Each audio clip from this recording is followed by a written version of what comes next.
कभी कभी एक छोटा सा नेक काम भी आपकी जिंदगी का सबसे बड़ा खौफ बन सकता है। ये कहानी है उत्तर प्रदेश के 15 साल के रोनित की, जिसकी एक आम सी शाम हमेशा के लिए बदल गई। ये कोई सवाल नहीं था, ये एक धमकी थी। और इन्हीं शब्दों के साथ एक आम सी शाम एक कभी न खत्म होने वाले बुरे सपने में तब्दील हो गई।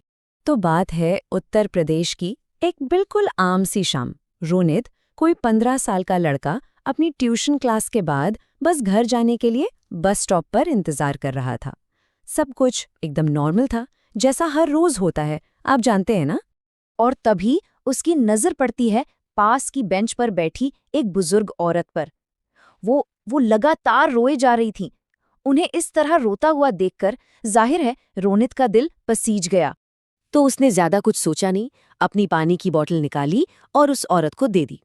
बस एक छोटा सा नेक काम। उसे क्या पता था कि यही पल उसकी पूरी जिंदगी बदलने वाला था। और जैसे ही उसने वो बोतल उनकी तरफ बढ़ाई, पता है, वो एक पल होता है जब अचानक सब कुछ बदल जाता है।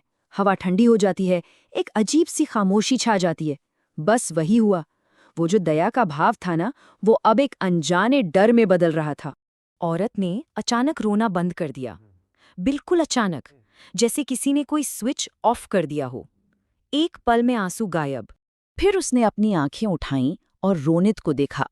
और साहब, वो जो नजर थी ना, अब उसमें कोई लाचारी नहीं थी। एक ऐसी ठंडक थी जो सीधे रूह में उतर जाए। ऐसी नजर जो जैसे आर पार देख रही हो। और फिर उसकी आवाज आई, मेरा पति कहाँ है? पर ये सवाल नहीं था, ये एक इल्जाम था, एक हुक्म। आवाज में कोई नरमी नहीं, सिर्फ एक डरावनी खनकती हुई कड़क।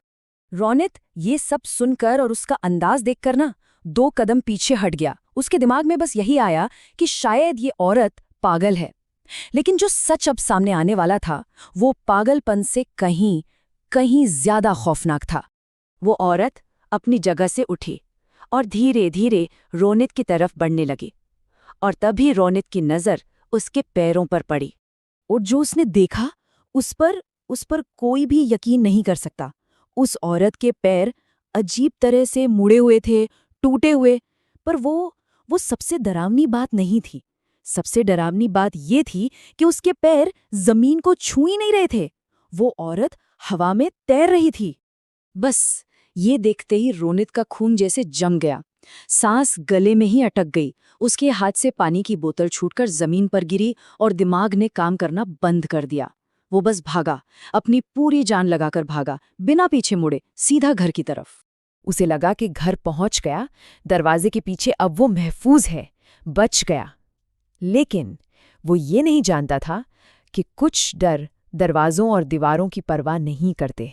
पूरा दिन, पूरी शाम रोनित के जहन में बस वही चेहरा घूमता रहा। कौन थी वो? क्या था वो? वक्त बीता, रात हुई और फिर ठीक रात के 2 बजे रोनित की नींद टूटी। एक आवाज से, एक जानी पहचानी रोने की आवाज से। वो एकदम से हड़बड़ाकर उठ बैठा और जो नज़ारा उसके सामने था, उसे देखकर उसके होश उड़ गए। वही औरत, बस स्टॉप वाली औरत, उसके बिस्तर पर बैठी थी, ठीक उसके पैरों के पास।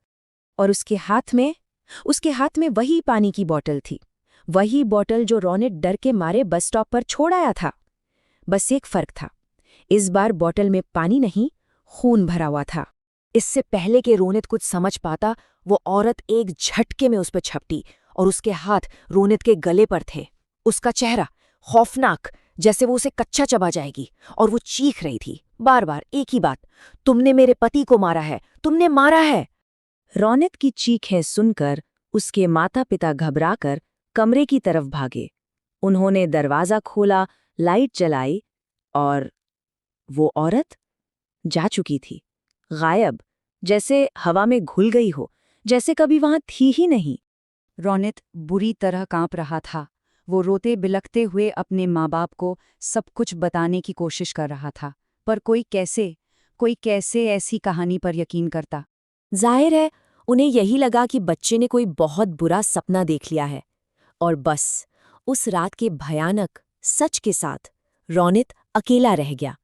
एक ऐसा सच जिसे वो कभी किसी को समझा ही नहीं पाया। उस एक रात ने रोनित को हमेशा के लिए बदल दिया। महीनों तक वो डर के साये में जिया।